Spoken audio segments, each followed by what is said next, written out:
ایک تحریک کا آغاز ہوا جسے تحریک عدم اعتماد کا نام دیا گیا. وہ شروع ہوئی اور فوراً ہی اس کو بجھا دیا گیا. کیا وجہ تھی اس کے پیچھے؟ میں کہتا ہوں جب ہم جمہوریت کی بات کرتے ہیں تو یہ پارٹ آف دی گیم ہے. اب ان کے دل میں کیا ہے اللہ ہی جانتا ہے. تو بہت ساری چیزیں ایسے جو کہنے والی نہیں ہوتی انہوں نے ٹچ بھی نہیں کیا. انہوں نے بلکہ آئیں شائیں مطلب اس طرح کی باتیں کر کے میرے رویے کی بات کی کہ کبھی کبھار میں بیٹھتا ہوں تو میں بٹن کھولتا ہوں آستینوں کے. تو اس قسم کی مطلب غیر ضروری باتیں انہوں نے کی. لیکن وہاں پہ بھی ان کو جو ہے اچھا رسپانس نہیں ملا اور پارٹی نے بہت سختی کے ساتھ کہا کہ بھائی اگر یہ سزا جزا یہ پارٹی کا کام ہے. ساتھ ہی ساتھ کچھ ایسے لوگ بھی ہیں جنہوں نے ایلیگیشن لگائی کہ آپ ایک کرپٹ انسان ہیں. تو ایک بندہ جس کی ضرورتیں ہی نہ ہو تو وہ کیا کرپشن کرے گا یا کیا پھیلے گا. تو کرپشن کا تو میرے خیال میں کوئی بندہ سوچ بھی نہیں سکتا کہ میرے پر لگ سکتا ہے اور میں اس پہ اتر سکتا ہوں. ہم لمٹ میں رہنے والے لوگ ہیں. ہماری ذاتی طور پر کوئی اخراجات نہیں ہیں, نہ کوئی نشہ ہے, اللہ کا شکر ہے. لوگ تو شراب اور جو چرس اس کو نشہ کہتے ہیں. میں تو حتیٰ کہ چائے کو بھی نشہ کہتا ہوں, اس کو بھی نہیں پیتا. لیاری کی عوام بوند بوند پانی کو ترس رہی ہے, چیخیں مار رہی ہے, دھاڑیں مار رہی ہے, لیکن کیا ٹاؤن چیئرمین کی آفس میں آواز نہیں آ رہی یا پھر آپ سننا نہیں چاہ رہے؟ لیکن چونکہ میرے فاضل دوست میئر کراچی مرتضیٰ وہاب نے مجھے اس پر جو ہے بے دخل کیا ہوا ہے. اس کے باوجود بھی لوگ میرے پاس آتے ہیں, میں افسران سے بات کرتا ہوں, کوشش کرتے ہیں کہ ہم ان کو مطلب صحیح کریں. تو البتہ پھر بھی پانی کا شارٹیج تو ہے جس میں میرا بھی رونا ہے.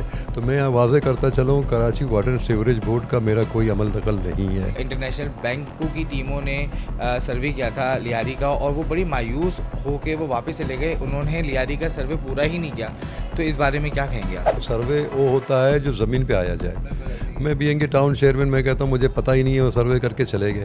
تو یہ عوام میں جو تیرنے والی بات ہے. تو میرا نہیں خیال کہ انہوں نے جو مایوس ہو کے چلے گئے انہوں نے ہماری اول پرسی کی یا نہیں. انکروچمنٹ کی بھی بات کر رہے تھے آپ, اور ہم نے یہ دیکھا ہے کہ جب بھی یہاں پہ کوئی عمارت زیر زمین ہو جاتی ہے تو انکروچمنٹ ٹیم آپ کی بہت ہی فوراً نظر آ جاتی ہے, لیکن اس کے بعد آپ کی ٹیم نظر نہیں آتی کہیں. تو وہ ٹیم کہاں غائب ہو جاتی ہے؟ بہت سارے ایسے لوگ ہیں جو تو میں سیاسی بھرتی نہیں کہتا ان کو, کسی اور ذرائع سے بھرتی ہوئے پریشر کے ذریعے کسی بھی ذریعے سے یا افسران نے کی ہیں یا ہم جیسے چیئرمینوں نے کی ہیں, لیکن وہ کسی کام کے نہیں ہیں. البتہ جو انڈیکیٹ آپ نے کی ہے وہ کام کرتے ہیں. ان کی جو وسائل محدود ہیں, میں نہیں کہتا ہوں پارسا ہیں, ان کے بھی جو ضروریات ہیں. تو کہیں ہم بھی آنکھیں بند کر دیتے ہیں. ہم کہتے ہیں بھائی یہ سالوں سے جو ہے نا ایک سسٹم ہے بنی ہوئی ہے, اگر ہم جو ہے ان کے دم پہ پیر رکھیں تو یہ چلا اٹھیں گے. تو کہیں ایسا ہوتا ہے کہ وہ بھی اس میں ملوث ہونے کی میں کوئی مطلب ڈینائی نہیں کرتا اس کو. لیکن البتہ یہ کہتا ہوں کہ ٹاؤن کی اوپر کے افسران ہوں, ٹاؤن کے ہمارے ذمہ داران ہوں, اس میں ان کا کوئی انوالومنٹ نہیں ہے. باقی آپ نے ذکر کیا کہ جو بلڈنگوں جو یہ ہوتے حادثات ہوتے ہیں وہ موجود ہوتے ہیں, تو میرے خیال میں ان کو خراج تحسین پیش کرنا چاہیے کہ انہوں نے بر وقت وہ کام کیا جو ان کے ڈومین میں نہیں ہے. تو البتہ یہاں دیکھیں سندھ بلڈنگ کنٹرول اتھارٹی ہے, ان کی ذمہ داری ہے. ابھی بھی آپ پیچھے جائیں دیکھیں بلڈنگیں بن رہی ہیں. تو وہ ادارہ جو ہے نا بالکل وہ کہتے ہیں شتر بیمار کی طرح جو ہے نا یہاں گھوم رہا ہے. تو ان کو بھی پابند ہونی چاہیے. ہر ادارہ دیکھیں ہر شخص ہر ادارہ اپنے ڈومین میں کام کرے تو میرے خیال میں اتنے مسائل نہیں ہوں گے. میں صرف لیاری کی بات ہی نہیں کرتا, وجہ یہ ہے کہ میں لیاری کو شہر سے الگ نہیں سمجھتا. تو اس کو لیاری کو ایسے دکھایا گیا ہے کہ اسپیشلی سوری ٹو سے میڈیا نے ایسا دکھایا کہ لیاری کوئی الگ ایریا ہے, یہاں کے مخلوق وحشی ہیں, یا کہ لوگ جو قتل غارت گری کو اہمیت دیتے ہیں. ایسا نہیں ہے. لیاری بہت پرامن علاقہ ہے, بہت سویلائز ہے, بہت قدیم ہے. آپ نے دیکھا جو کالی سڑکیں ناظم آباد میں ہیں, گلشن اقبال میں ہیں, یہاں پہ بھی ہیں. جو بجلی جو ہے نا وہاں پہ یہاں پہ بھی ہے.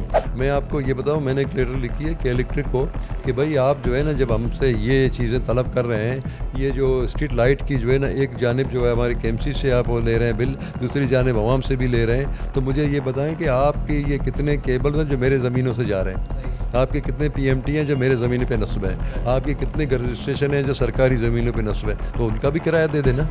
تو مطلب ایسے چیزوں میں جو ہے نا ہم ذرا زور سے بات کرتے ہیں تو بدتمیز ٹھہراتے ہیں, آہستہ بات کریں تو کوئی سنتا نہیں ہے.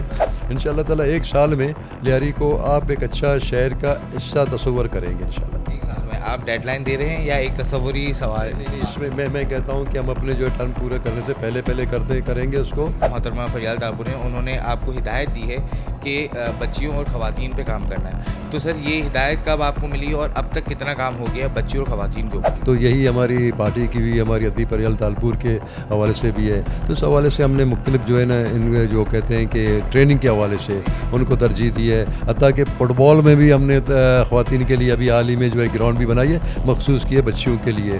ہماری بچیاں زیادہ ٹیلنٹڈ ہیں, اپنے کام کو اور اپنے تعلیم کو فوکس کر رہی ہیں, تو ان کا بھی رائٹ بنتا ہے, ان کا رائٹ بنتا ہے کہ ہم ان کو جو ہے نا اس کا جائز مقام دیں اور ان کو جو اپنے برابر لے آئیں.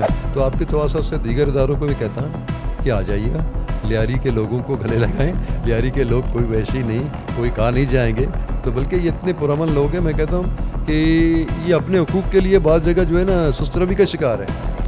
تو جب ایسے لوگ جن کو بیچارے اپنے حقوق کے لیے بھی جو ہے نا نکلنے میں ادھر دشواری پیش آ رہی ہو, وہ تو مستحق ہے توجہ کے, ان کو توجہ دینے کی ضرورت ہے. تو البتہ ہم سب ایک ہیں, کوئی کراچی سے ہم الگ نہیں, سندھ سے ہم الگ نہیں, ہم ملک سے الگ نہیں ہیں, ہم دنیا کے ساتھ کنیکٹ ہیں, لیکن دنیا والوں کو چاہیے کہ ہمیں گلے لگائیں. کیا آپ سمجھتے ہیں کہ کتنا اور ٹائم لگے گا لیاری کے عوام کو تھوڑا سا اور اوپر آنے میں؟ کہ ہم اس کو جنت بنانے جا رہے ہیں, سوئٹزرلینڈ بنانے جا رہے ہیں, تو یہ میں سمجھ بکواس بھی ہوگا اور غلط بیانی بھی ہوگی. ابھی ہمارے پروجیکٹ نے یہ کیا ہوا ہے جتنے بھی زمین کے نیچے کی چیزیں ان کو پہلے درست کرنے کا کہا گیا ہے, تو پہلے سے ان کو درست کرنا.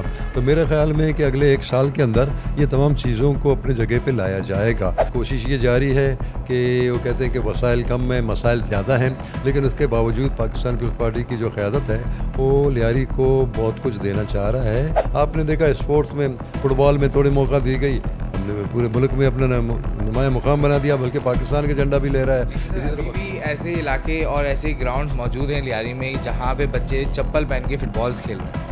یہ دنیا بھر میں ہوتا ہے. میں آپ کو بتاؤں, اگر آپ ہسٹری اٹھائیں میسی کی, وہ بھی اسی طرح, رونالڈو کو اس طرح. دیکھیں میرا ماننا یہ ہے کہ وہ بچہ کھیل سکتا ہے جس کے اندر جو ہے قوت مدافعت ہو.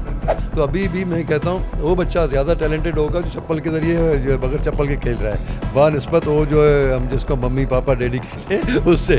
میں نہیں کہتا ہوں وہ نہیں کھیل سکتے تھے, وہ بھی کھیل سکتے ہیں, لیکن اس کی قوت مدافعت اس کی زیادہ ہے اور اس میں ایک جذبہ ہوتا ہے. دیکھیں اس کے پاس ایک ٹارگٹ ہوتی ہے. جس کے گھر میں آٹا ہے, روٹی ہے, سب کچھ ہے, سینڈوچ ہے, اس کو تو کوئی حاجت نہیں ہے. لیکن جس بچے کے پاس یہ نہیں ہے تو وہ روٹی کے پیچھے دوڑتا ہے. اس کا ایک ٹارگٹ ہوتا ہے, کیسے میں اپنے گھر والوں کو, خود کو, اپنے قبیلے کو, اپنے لوگوں کو آگے بڑھاؤں. لیکن سر سوال یہاں پہ یہ اٹھتا ہے کہ محترمہ نے جو پروگرام بنایا اور بھٹو صاحب نے جو پروگرام بنایا وہ آج کہاں ہیں اور کیوں ان کے حالات برے ہو گئے یا پھر وہ غائب ہی ہو گئے بالکل منظر عام سے؟ دیکھیں میں اگر یہ کہوں کہ میں کامیاب ہوں ناکام ہوں, اس کا پیمانہ میں نہیں, لوگ اس میں وہ کر سکتے ہیں, میری پارٹی کر سکتی ہے, لیکن وہ اس وقت میرے 4 سال پورے تو ہوں, کیونکہ ہمارے لیاری میں اس وقت خالی اسپیس نہیں ہے. جو کہ میں نے ذکر کیا, ہمارے جو انکروچمنٹ چیزیں ہم ان کو جو ہے نا خالی کروا کے وہاں کوئی پروجیکٹ بنائیں گے. آخری میں کیا میسج کنوے کریں گے آپ لیاری کے لوگوں کو, کراچی کے لوگوں کو, اور ساتھ ساتھ ان لوگوں کو جو ابھی بھی یہ سوچ کے بیٹھے ہیں کہ ناصر کریم بلوچ کو سیٹ سے کیسے ہٹانا ہے؟ جی دیکھیں ہٹانا بہت آسان ہے, کوئی مشکل کام نہیں ہے, لیکن ان کے دائرہ اختیار میں نہیں ہے. ایک ٹیلی فون آئے, میرے قیادت کا ایک ٹیلی فون آئے, شکریہ کے ساتھ لاکھوں کی آبادی میں انہوں نے مجھے چنا, تو میرے خیال میں انسان کا بچہ ہوں تو میں ہمیشہ ان کا شکر گزار رہوں گا. ایک ٹیلی فون کی ضرورت ہے. میں کسی شخص کی ذاتی خواہش کے جو ہے مطابق نہیں چلوں گا. اس ملک میں ہر شخص چاہتا ہے فلاں شخص میرے مطابق چلے, میں مطابق چلنے والا نہیں ہوں. میں جس نے مجھے ٹکٹ دی ہے, جس نے مجھے گائیڈ لائن دی ہے, اس کے مطابق تو ضرور چلوں گا. تو میں اپنے وہ دوستوں کو کہتا ہوں جو خواہش رکھتے ہیں میرے سیٹ پہ بیٹھنے کے لیے, وہ کام کریں. آپ یو سیز کے نمائندے ہو, آپ وائس چیئرمین ہو, اپنے یو سی میں تو نظر آئیں. تو پارٹی بھی یہ چیزیں دیکھتا ہے کہ کس بندے سے ہم کیا کام لیں. دیکھیں وہ بھی اسی تناظر میں چیزوں کو رکھتے ہیں سامنے. تو ان دوستوں کو یہ کہتا ہوں کہ اپنے آپ کی خواہشات اپنی جگہ, میری بھی خواہش یہ ہے کہ میں امریکہ کا صدر بنوں, لیکن خواہش سے کیا ہوتا ہے, آیا میری ورث ہے کہ نہیں ہے. تو تمام چیزوں کو مینیج کرنے کے لیے اسے ایبلٹی پیدا کرنی ہوتی ہے. بہت سارے ایسٹ میں اور سینٹرل میں ایسے علاقے لگتے ہیں جو پانی کی غیر قانونی چوریاں کر رہے ہیں, اور بہت سارے ایسے کنیکشن ہیں جو فیکٹریز میں جا رہے ہیں. تو کیا آپ کو لگتا ہے کہ وہ سارے کنیکشن کو روک کے لیاری کو پانی دیا جا سکے گا؟ لیاری کا المیہ یہ ہے کہ اس میں آبادی کا بہت زیادہ دباؤ ہے. یہ لیاری چونکہ ایک گنجان آبادی ہے تو میں آپ کی بات کو ذرا اس میں ذرا ایڈ کرتا چلوں. اس وقت کہ لیاری میں سب سے زیادہ جو پرابلم ہے وہ سیوریج کا ہے. تو واٹر سیوریج بورڈ اس میں بالکل کام نہیں کر رہا. ہم ان کو گزارش کرتے ہیں واٹر سیوریج سے کہ آپ کا جو کام ہے آپ کر لیں, لیکن جو باہر سے آئے ہوئے لوگ ہیں ان کی بہت بڑی تعداد ہے. ابھی ان شاء اللہ تعالیٰ جو آپ نے انڈیکیٹ کیا کہ چیئرمین بلاول بھٹو زرداری کی ذاتی کاوش سے کہ ہم لیاری کو کچھ دینا چاہتے ہیں, تو ان کا یہ ہے کہ بھٹو صاحب کا جو ویژن تھا اس کے مطابق تو انہوں نے ایک جو ہے نا پیکیج کا جو ہے نا اعلان کیا لیاری ٹرانسفارمیشن پروجیکٹ کے حوالے سے. جیسے جب ہم ٹرانسفارمیشن کی بات کرتے ہیں تو ظاہر بات ہے ذہن میں یاد ہے تبدیلی, اسی لیے جو ہے ہم نے نیسپاک کو ہائر کیا ہوا ہے. انہوں نے اپنے سروے مکمل کر لیا ہے. اب بات آتی ہے پیسوں پہ. ظاہر بات ہے ایک ٹاؤن کے لیے اتنی بڑی اماؤنٹ بہت زیادہ ہے, تو اس میں پھر چیئرمین صاحب کی بریال تالپور اور صدر آصف علی زرداری کی جو ہے نا جو انعکاس ہدایت پر انہوں نے ایک اچھی خاصی ابھی 5 ارب روپے انہوں نے ایلوکیٹ کیے ہوئے ہیں. کہ ہمیں کہا گیا تھا کہ جو سوئی سدرن گیس کی جو پیسے آئے تھے جو لیاری آج کنڈر کا بقول لوگوں کو پیش کر رہا ہے وہ 1 ارب 45 کروڑ روپے ہیں. وہ اب بھی پڑے ہوئے ہیں, جبکہ ہم پہ یہ ایلیگیشن تھا. پہلے ایک صاحب ہمارے اپنے پارٹی کے ایک صاحب کہہ رہے ہیں کہ وہ چیئرمین کہا گیا, اس کے بعد ان کو پتہ لگا کہ فلاں اکاؤنٹ میں جمع ہے, پھر کہتے ہیں کہ اس کا انٹرسٹ ناصر کریم کا آ رہا ہے. تو بعد میں ان کو پتہ لگا سرکاری پیسوں کو انٹرسٹ نہیں ہوتا. پھر ندامت میں یہ کہتے ہیں ہمیں کیا پتہ ہے جو ہے نا, ہم تھوڑی جانتے ہیں, لوگ بول رہے ہیں. اسی چیئرمین کے حوالے سے مطلب 13 لاکھ روپے آتے ہیں, وہ کہاں خرچ ہوتے ہیں, اس میں مجھے بھی ذرا تعجب ہے. میں اپنی یو سی کی صرف بات کرتا ہوں تو میں وہاں کوئی ایسی چیز نہیں دیکھ رہا. وہاں اگر تھوڑا بہت کام کر رہا ہے ہو رہا ہے تو بھی ٹاؤن کے ذریعے ہو رہا ہے. اس وقت پورے بجٹ پاس ہوئی ہے کے ایم سی کی, اس میں پورے لیاری ٹاؤن کے لیے ایک پیسہ بھی نہیں رکھا گیا. تو مجھے یقین ہے کہ ان کا قبلہ بھی درست ہوگا.